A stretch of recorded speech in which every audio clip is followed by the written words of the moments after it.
The world collapses now, in this very instant, and yet something in you chooses not to flee. You sit with the pain, you look at it without a mask, you uncover the knot of attachment, you remember that everything changes, you light compassion like a slow fire, and at the end you cross a void that is not absence but freedom. That is the journey. Accept the wound, loosen the chain, honor the ephemeral, care for yourself with tenderness, and dissolve the illusion that you were a fixed, separate self. In doing so, the heart no longer beats by habit, but with lucidity. That is how it happens now. I will explain why afterward. The storm did not begin with this farewell. It began when you believed life was obliged to give you guarantees. Pain hurts because it breaks a spell, that unwritten promise that the beautiful would last forever. Buddhism was born staring straight into that crack. A privileged youth beheld old age, sickness and death, and understood that everything living is shot through with fragility. From there he left the palace, sat beneath a tree, and did not rise until he found a way out that was not a denial. What he discovered was neither a trick, nor anesthesia, nor elegant cynicism. It was a map. That same map, ancient as the dust of India, roads, and new as the bead of sweat running down your temple tonight, is the one we now unfold to cross heartbreak. Everything begins by accepting suffering, not as punishment, not as a sentence, but as a fact. The mind wants to bargain. This shouldn't be happening. If only I had. If only the other person hadn't. That dance of hypotheticals is a second arrow that worsens the first wound. The first arrow is the breakup, sharp, clean, inevitable. The second arrow is the story you tell yourself about what happened, endless, tangled, corrosive. In the silence of an ordinary room, the one aching from love can do something heroic and simple. Sit down, place feet on the floor, feel the weight of the body, inhale, exhale, 3 full breaths. On the first, acknowledge there is pain. On the second, permit it is human. On the third, affirm I can hold it. That minimal gesture is a secret ceremony. The chest does not cease to burn, but it stops setting the whole house on fire. Acceptance does not erase suffering, it removes its enemy's mask. Pain ceases to be a prison and becomes a teacher. On that foundation, the real antagonist appears: attachment. Love does not hurt because of love. It hurts because of what we tried to trap inside it. Attachment whispers that the other belongs to us, that our happiness depends on a name, a voice, a promise. Attachment turns a shared path into a contract of possession. And yet, everything living is on loan. Imagine your hands gripping a rope that drags you. The harder you pull, the more your skin burns. Letting go is not dropping into a void. It is opening your hand so the rope does not mutilate you. A teacher compared attachment to carrying embers to warm the night. They burn you before you settle. Here and now, you can look honestly at what you tied yourself to. The idea of a future, the image of yourself beside that person, the confirmation of your worth. To name it precisely is to begin to release it. You say softly, I tied myself to this fantasy, and in that act the knot loses part of its force. Some protest, if I let go, I forget. If I let go, I betray what we lived. No. The letting go that ancient wisdom proposes is not amnesia, it is love without a claw. There is a story of a monk who tended a garden in a mountain monastery. One day a storm tore up the plant he loved most. He did not replant it in fury. He did not curse the sky. He took the soil in his hands, let the rain wash the root, and returned it to the earth calmly. If it survived, it would be by its nature. If not, it would become food for other lives. That gesture is a lesson for the one clinging to a relationship already ended. Care for what remains without violating what has gone. Then comes the most misunderstood medicine: impermanence. The pain screams that this will be forever. Time whispers that nothing stays still. The ancients knew it, watching rivers change course and cities raise their dust upon the foundations of other cities. The one who has loved more than once knows it too, discovering that the heart, so fragile, beats again in wonder. Impermanence does not ask for coldness, it asks for intelligence. If everything changes, pain changes too. If everything mutates, then the darkest emotion participates in a cycle. That does not console you in the first blow, but it hands you a compass. When you feel the tear is infinite, observe precisely.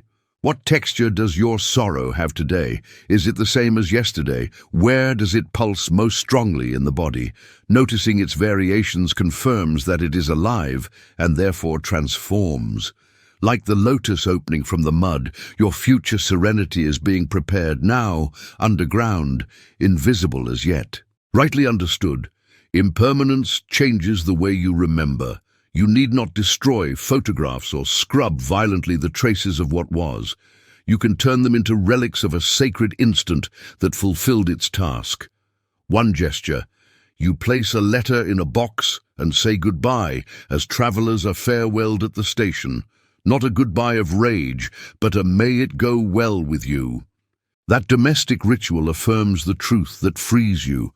Love did not fail because it ended. It ended because it was true in its temporariness. But accepting, releasing, and honoring the ephemeral can leave you exhausted if you do not light the fourth fire. Compassion for yourself. The broken heart often turns into a tribunal. The mind gathers evidence, accuses, sentences. You weren't enough. You lacked courage. You were too intense. Compassion interrupts that trial with a radical gesture. You speak to yourself as you would to a crying child, with tenderness and clarity. There is an ancient, simple practice. Sit, close your eyes, rest one hand on the chest and the other on the abdomen. Inhale and say inwardly, may I be safe. Exhale, may I be at peace. Inhale again, may I be free from fear. Exhale, may I be free from resentment. Repeat these phrases as long as you need, with a gentle rhythm, as if perfuming a room. At first the mind may scoff or tell you do not deserve it. Let it talk, you keep the thread of practice. With days, the severe voice lowers its volume. In its place, a delicate care appears that does not depend on life smiling at you. Compassion does not remain with the self. If you dare, direct it also toward the one who hurt you, not to deny the wound, but to deactivate the poison. You do not say nothing happened, you say it happened, and even so I choose not to poison myself. Somewhere in the world, someone learns that same day to wish well to the one who left. This is not sainthood, it is hygiene of the soul. Resentment seems strong, but it is a metal that rusts you from within. Compassion seems fragile, but it is a fabric that bears long distances. By now, the journey has already changed the interior temperature. You accepted the wound, loosened the chain of attachment, learned the grammar of the ephemeral, and lit the care. One door remains, the void that frees. Many are frightened by the word void, as if it were a sad nothingness. In the Buddhist view, emptiness is not lack, it is openness. Nothing exists by itself, isolated, independent. Everything is relation, web, interdependence. Like a tapestry seen up close, threads that are nothing without other threads. Looking at your story through that lens changes questions and answers. Who am I without that person? Ceases to be an abyss and becomes possibility. You are a set of movements, memories, decisions, talents, affections. You are a river, not a statue. The relationship that ended did not define you, it accompanied you. When that identification falls away, you're not left in the elements, you're left in space. And in space, one can breathe. An image helps. You hold a clay cup. You think it is a solid thing, but the cup is clay, water, fire, hands that shaped it, air that dried it, seeds of the trees that gave the kilns wood, cloud that watered the potter's field. The cup is a web of conditions. Your love story, too. It was an encounter of biographies, accidents, prior wounds, and shared dreams. Like the cup, it fulfilled a function. When it breaks, the conditions do not disappear. They transform. Understanding this does not eliminate sadness, but it drains it of despair. Now that the map lies on the table, life's script asks for concrete scenes to embody it. Imagine a person named Lucia returning home with a shattered heart.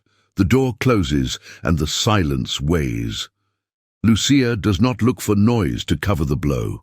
She goes to the kitchen, warms water, prepares a simple infusion.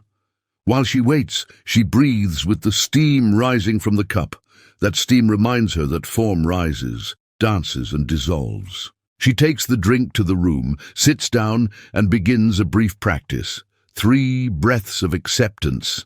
Then, an honest examination of what she clung to, perhaps the image of a planned life, the tale of redemption through love.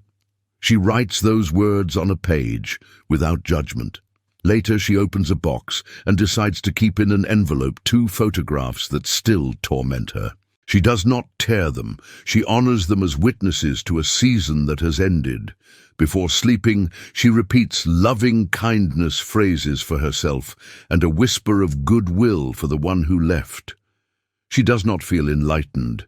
She feels a little less broken. That is the exact measure of progress. The next morning, Lucia walks. The city is a nervous organism, pulsing between horns and windows. In walking, she syncs her steps with her breath.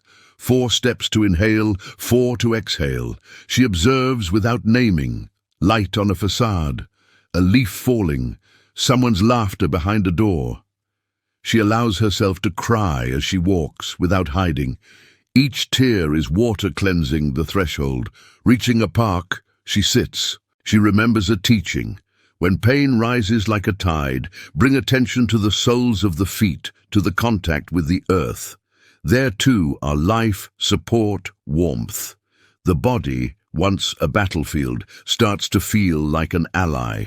There are bad days. The wave of memory returns, a song, a scent, a street corner. The mind rushes to construct stories and reproaches. Lucia chooses to practice the art of not feeding. When the noisy scene appears, she neither follows nor pushes it. She names it thought and returns to the breath.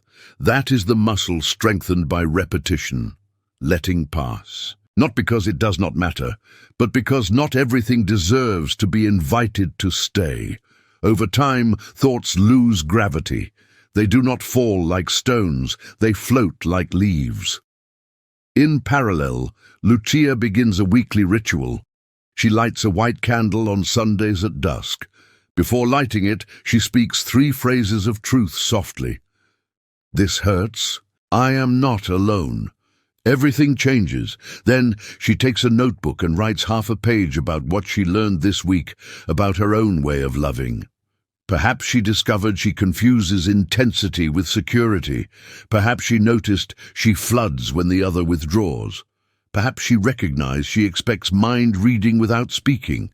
Writing it down does not condemn her, it frees her. To know one's pattern is to unwind the thread. When she finishes, she blows out the candle with a gesture of gratitude. The light goes out outside, but inside a warm ember remains. Meanwhile, the world goes on. Voices advise her to forget as quickly as possible, to find a replacement, to plug the gap with noise. But Lucia chose a deeper path, and paradoxically a more effective one. Healing is not hurried makeup, it is curing from the root. That path, silent and steady, is nourished by community. One evening she joins a meditation group in her neighborhood. In the modest room, strangers sit in a circle. No one stages their tragedy as spectacle. All share, in small doses, the texture of pain and the ways they cross it. Listening to others recites the tacit lesson of interdependence. Personal suffering is part of a larger human fabric. That realization does not minimize the grief, it makes it less solitary.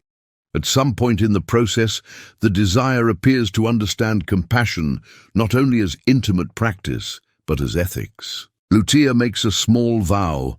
For 1 month, every time she feels the impulse to speak ill of the one who left, she will turn that energy into a concrete act of care for herself or for someone vulnerable. A glass of water for her body when anxiety tightens. A message of encouragement to a friend fighting another battle. A book left at the door of someone who needs it. It is not about downplaying what happened. It is about transmuting a destructive impulse into useful warmth. Then, almost without noticing, Lucia begins to experience flashes of that luminous emptiness. In the midst of an ordinary day, washing dishes, she perceives clearly that she, the water, the glass, the foam, and the light entering through the window form a single scene. There is not an isolated, hurting self and a world apart. There is a dance. For a few seconds, the sense of lack dissolves. It does not last long, but it leaves a trace. She seeks relief less outside and trusts more in her mind's capacity to open. She does not demand from life an immediate happy ending. She breathes the moment. The inner journey does not turn her to stone. There are still days of nostalgia, but nostalgia no longer commands. Lucia learns to receive it as one receives a visitor who does not stay the night. She offers tea, listens, and then goes on with her life. Her relationship with memory becomes fairer. She can give thanks without idealizing. She can lament without poisoning. Ancient wisdom does not ask for blind faith. It asks for practice. So it is good to leave, along your own path, concrete actions that embody each teaching. For acceptance, set aside a few minutes each day of conscious breathing in front of the open window. To release attachment, choose an object that symbolizes the story and surrender it. To the earth, to water, or to a box you will not open for a time. To honor the ephemeral, find something beautiful and brief each day and celebrate it. A moving shadow, warm bread, a fleeting burst of laughter. To cultivate compassion, carry a short phrase you can place on your heart amid the tumult: I am worthy of care. To inhabit the luminous void, practice seeing the web that sustains you. When you eat, silently thank all beings and processes that made that food possible. There are no final shortcuts, but there are good roads. Buddhism does not deny grief. It makes it fertile. It does not promise you will never love again. It promises that if you love, you will love with less fear. The common enemy is not the person who left, nor fate, nor love. It is the illusion of permanence, the habit of clutching with our nails what by nature flows, the inertia of a mind that believes thinking without end produces safety. Against that enemy, your weapons are silent and precise: presence, clarity, tenderness, spaciousness. Perhaps at some moment you will visit yourself in the past with the gaze of the future. You will see yourself on the edge of the bed at dawn, chest broken and eyes burning, and you will embrace yourself not with nostalgia, but with respect. That was the day you learned to stay. That was the day when, without audience or applause, you inaugurated a freer way of living. The heart that today looks like ruin is also a workshop. On its invisible benches, you work with ancient tools: the hammer of attention, the file of patience, the varnish of compassion. Sometimes the noise frightens, sometimes the dust clouds, but the peace begins to appear. It will not be the same shape as before, and that is good, because this is not about returning to your previous version.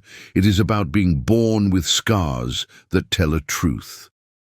The one who crosses this night learns to listen without demanding, to ask without gripping, to observe without devouring. Above all, to trust that peace does not depend on the outer script. Peace is a craft, and like every craft, it is cultivated with loving repetition. Breathe, name, let go, care, open, again and again, like waves on the shore, like footsteps on a dusty, ancient path. If these words kept you company, if somewhere in your chest a lamp was lit, share this knowledge with the one who needs it, and subscribe to continue building together a more lucid life. The final phrase is simple, and its echo suffices. It is not an ending, it is a threshold.